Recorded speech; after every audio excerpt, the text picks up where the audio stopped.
Hi, so I'm at one of my favorite parks on the Ohio River. I'm just gonna see if I can flip this screen around.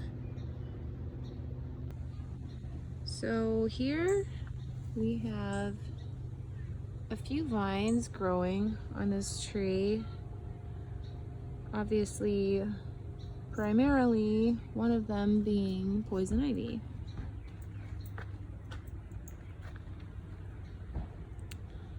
And this is a mutualistic symbiotic pattern, as the poison ivy really benefits and the tree doesn't care one way or the other as long as its canopy is unaffected. And we're entering a part of the park that routinely floods. As you can see, there's not a lot of undergrowth here. What grass is here is pretty new. Lots of exposed roots, like on these trees right here. So this habitat is mainly supportive of trees that need a lot of water and not much undergrowth. It's also the confluence of the Ohio River here and this stream, which meets the Ohio River right at this juncture. So here's the stream that flows into the Ohio. I wanted to show you this newly fallen tree. So this tree, which fell just in the past month, I think, so I come here pretty often, it is becoming food for decomposers. So I'm sure we could find some here in these exposed roots. There's some pollution down there. The decomposers won't get to that for a few 100,000 years unless somebody picks it up. I don't see any roly-polies up here. Let's see if we can find some down here.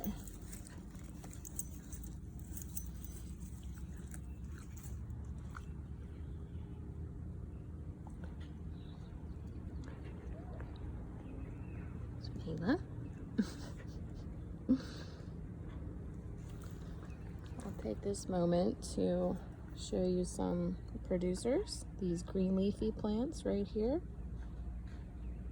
photosynthesizing light and turning our exhaled carbon dioxide into the oxygen that we breathe. And right here, my dog is an example of a consumer who sometimes eats grass and small bugs and loves chasing anything that moves.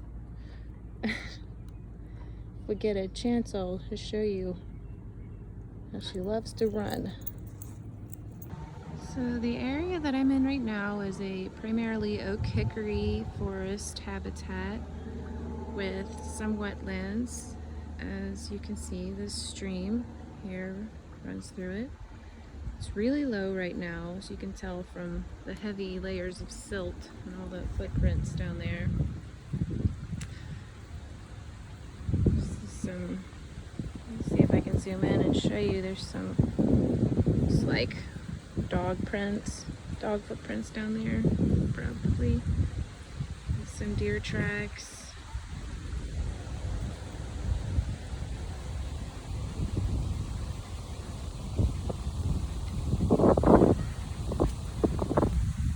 I am not sure what this plant is that is growing in such abundance, but as you can see, this population of undergrowth here is flourishing right now, thanks in no small part to the park rangers' conservation efforts. And my dog loves being in the thick of it.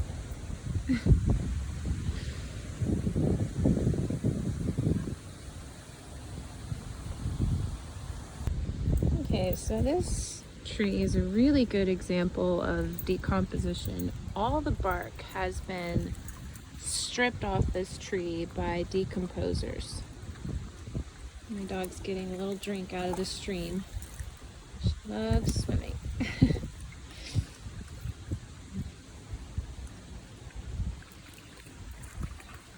Oh, there's one of them right now. Let's see the ant there. That's a consumer.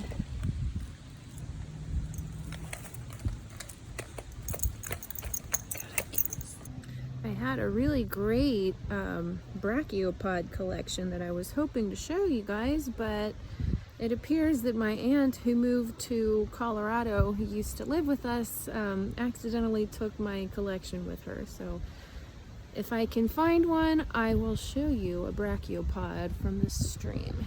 We'll see if I'm successful at finding one. So the tree, or the park rangers are trying to grow up these trees along the path here, and this unfortunate little guy came into contact with some decomposers. It's the sun, you can't really see it, but this looks like an animal of some kind. Got a hold of this one. You can see the heartwood is exposed. It's this dark inner layer right here. That's the heartwood. This is the newer wood growing around it, and that's the layer of bark.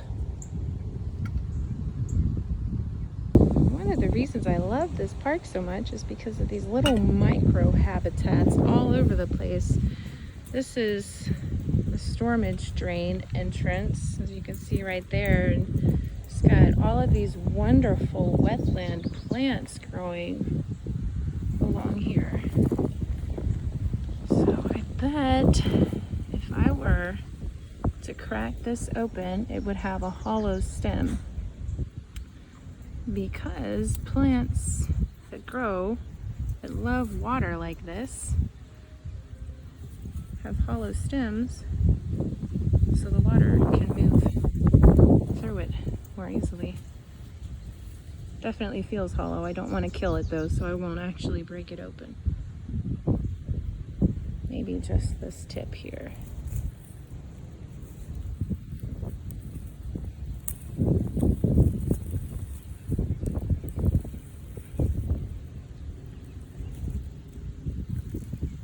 Yep.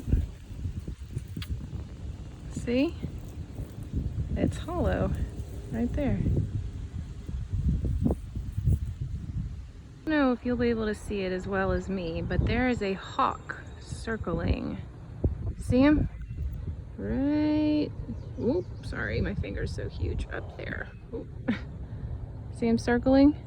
That, my friends, is an example of a primary consumer. He's gone now. Must have found dinner. Oh, I'm so excited I found one. So here is a little bumble pollinating this clover flower. It's gone now. There's a huge population of clover in this field that I'm in right now, which is great for the bumblebee population. Not so great when my dog runs over them and scares them away. So you are looking at evolution in action right now. All dogs are descended from wolves. You can kind of tell more with with others. I mean, Mayla's got the tufted ears and the fluffy tail. She can definitely run. And if anything moves, she's gonna go chase it. So that's that genetic instinct to herd. She's a sheep herding breed. So if it moves, she's gonna go after it.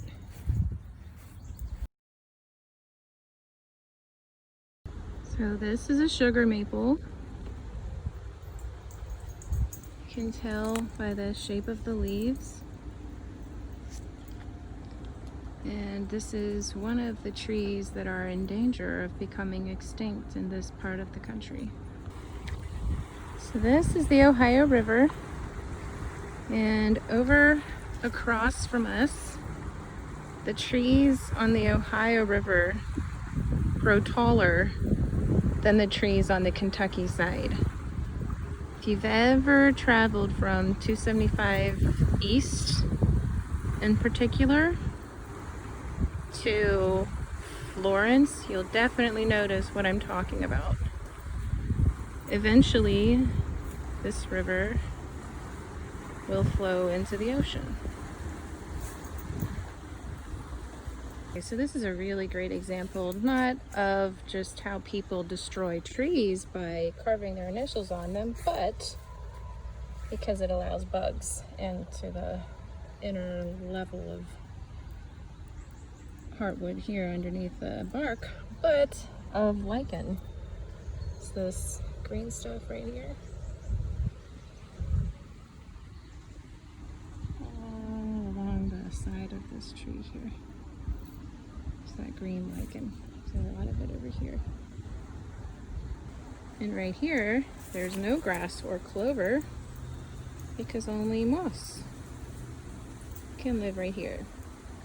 So this area floods so often that you only really get these plants that are really hardy and grow well, like this right here.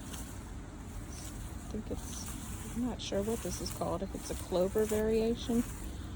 And this moss here, it'll be very hardy and grow quick. Doesn't require a lot of sunlight. First of all, I want to show you this lightning bug that I found. See him? Right there on that branch. And I wanted to show you this tree as an example of how evergreens lose their leaves. Yes, all evergreens lose their leaves eventually, but not all at once. Let's see.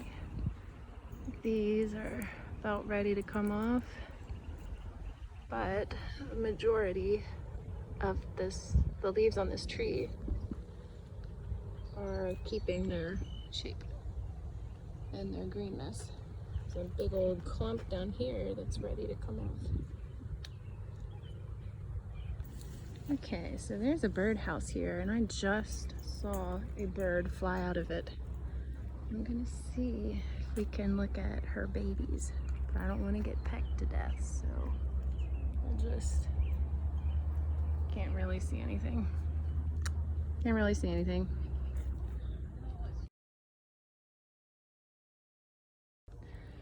So this is a birdhouse, aka a little micro habitat that humans have created for birds to live in. I just saw him peeking his head out.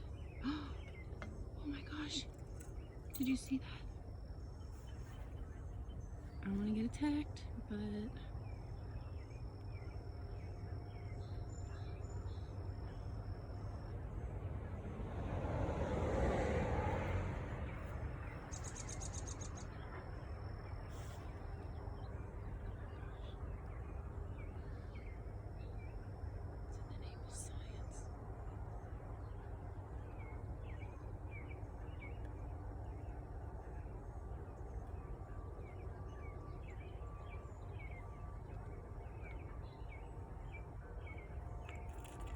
okay, I had to get away from there because I didn't want to get pecked.